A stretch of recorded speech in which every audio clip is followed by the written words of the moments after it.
All right, here we go. The last of the four domains, writing. If you'll take a look on pages 96 and 97, again, you'll see that there are two different rubrics, one through K through 1 and one for grades 2 through 12 in writing. And again, you do see those terms like little to no or limited ability or second language acquisition support or minimal support that all match up with those pieces. The K through 1 obviously has their own because, again, they're learning how to write. They're still learning their alphabet and all the other fun things that you get to do when you're a little one. So, beginning ELLs on page 98, taking a look at things like journaling in their first language. So, giving them a chance to write in their first language. Filling in the blanks so that way they're not having to write so much. They're just using some closed notes. One word answers or possibly labeling pictures that have already been drawn or pictures that they've drawn. And just some simple sentence structure with subject, verb, object agreement. Copying familiar text that they can read. So something they can read, I guess, is the important part. And then what about drawing? Maybe they're still writing something if they are drawing an explanation for you. So what about things that we could do to incorporate Bix into writing? So maybe simple things like writing advice to someone or creating an invitation, everyday materials, some realia like maps or menus, sales flyers. Those are all things that have very little writing involved. Looking at the formal versus informal register and what does it mean? And if we do involve idioms, doing them as meaningful chunks in text, that's it is considered a kind of a big thing to deal with idioms, even though they are more advanced. But just what does it mean when it says it's raining cats and dogs and things like that? So Texas 154 example that we start off with here is Rakid, a high school student. We're on page 102. Rakid, a high school ELL, wrote the following paragraph in his history class. The constation of the America was writing in 1787. The constation had creating a three parts for the government. The three parts are a Congress, President, and a Supreme Court. Also made the system federal of country. Okay, now this is a question you most likely will not be asked, but which of the following English language proficiency levels best describes his writing? Okay, well, would it be beginning? Is he barely coming up with words? Okay, would it be intermediate where he's creating some basic sentences using some high frequency vocabulary, possibly some terms that he has seen, but still struggling with some verb tenses? Would it be advanced where he pretty much can put ideas together into sentences and complete sentences, or advanced high where it's very similar? Now, this is a high school student, so that is one thing you have to keep in mind is the age of the student. So where are we at here? Yes, he's intermediate because you can see the America was writing. It had creating, etc. So yes, there's some spelling issues because we're doing some things phonetically and also might have something to do with the first language, but it's not necessarily about the spelling because other kids are going to have a hard time spelling the word constitution as well in some instances. All righty, same section. Oops, sorry. Based on Rocky's writing, apparently he's got a nickname, which of the following accommodations would best help improve his writing?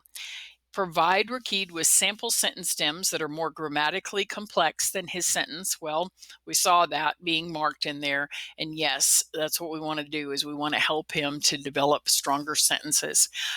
Allowing Rakid to draw his responses for future writing assignments. Well, why would that not work? Well, for one thing, he's not a beginner. Why would he be drawing pictures? C, provide Rakid with a list of high frequency words that had been used throughout the year. Well, you can see high frequency words here. The, of, the, was, He's using high frequency words, at least some of them. And D, assigning or key new writing tests that are above his current level of content understanding evident in his sentences. So you want him to write about something that he doesn't even know anything about yet. Obviously, you can rule a lot of other things out in this instance. But yes, so even if you were struggling to come up with an answer, those other three are very far off. Okay, now let's take a look at journaling. This is a very, very, very big deal. There's only one little section on page 105 where you get a chance to take note of different types of journaling, but journaling is like one of those big buzzwords right now in education. And part of the reason is because our kids don't do enough writing. And this is a great way for them to have a chance to really take some risks and to develop their language. And so, what kind of journals might you have them do? You might say, well, I'm not a writing teacher. Well, let's take a look and see, because kids need to be writing in all of their classes more. So what have we got here? We've got a response journal. So this one's La Super Niña del Cilantro. So he's telling a story, and of course they're writing, most of the whole thing is in Spanish, and he's talking it, but then it says, I like the story of Super Cilantro Girl because she was dreaming. So you can see a little bit of things about that. So whether or not you understand the rest of the Spanish, you can see that she's giving you a nice little illustration and drawn this. This one is a response. I like Jake the most because he's a lot like me. He don't like science. Neither do I. I love to watch TV, and I don't like my sister's cooking.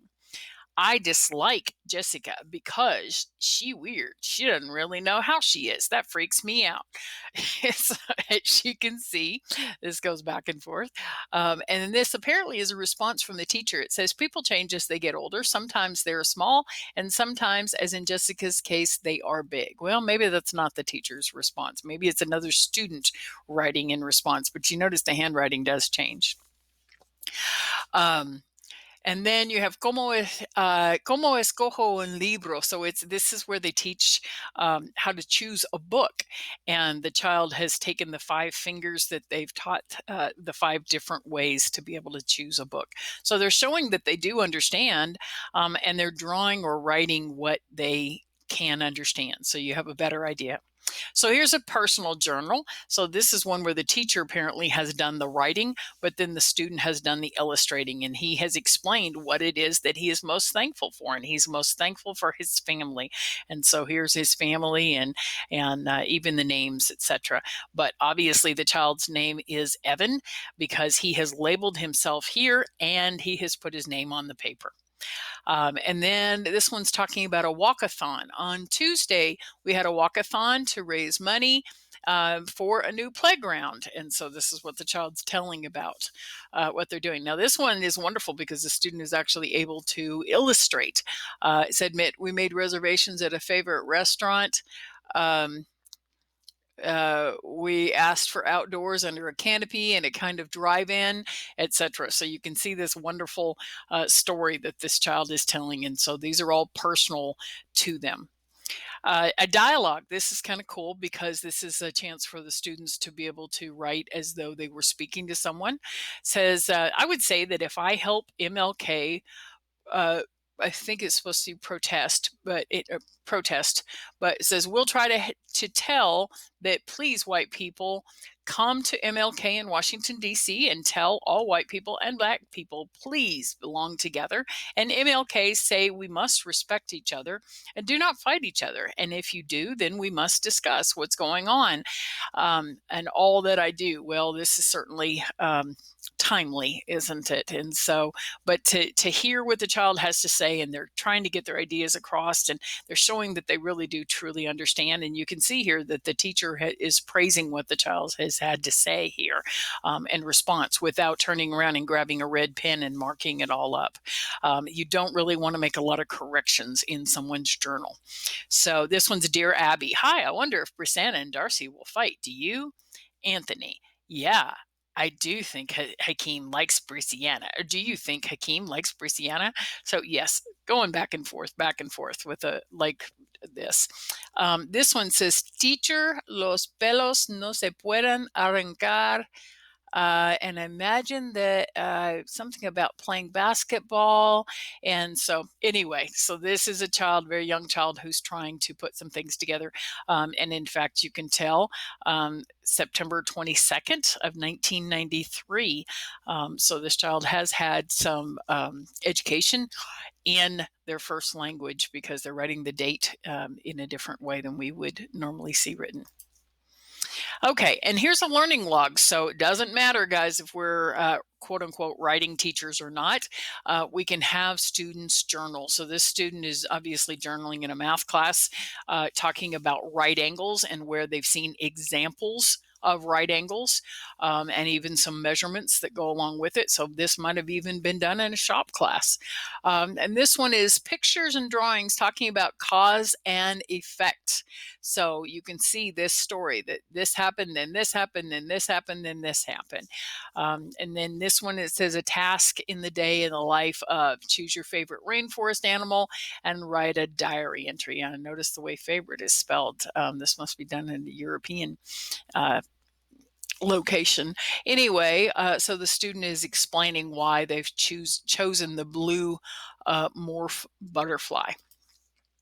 Double entry. So this is kind of like Cornell notes, but we've got on one side, we have the quotation that is taken out of a context, and then they're writing a response to why did you choose this quotation? What is important about it? And they're even showing where they found it and which paragraph.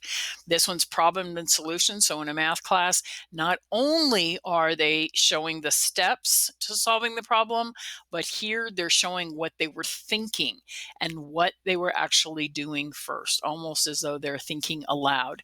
And that turns around and helps you really to understand sometimes the mistakes the child is making without. This is taking some details from the text. So they have something that they have a question about, something that they maybe had a wow moment because there's an exclamation point, and then they have something that is a plus, some new information that they would like, that they've either gained or they would like to know more about. So there's a double entry. So you have details from the text and then thoughts and reactions. Simulated, this is a fun one. It says Timothy wrote this in his simulated journal entry after reading Magic School Bus Inside Ralphie. It says, Dear Ms. Frizzle. So it's like they're writing, speaking to a character. Dear Ms. Frizzle, I don't think the principal would think it's a good idea to travel through Ralphie. He is sick and contagious.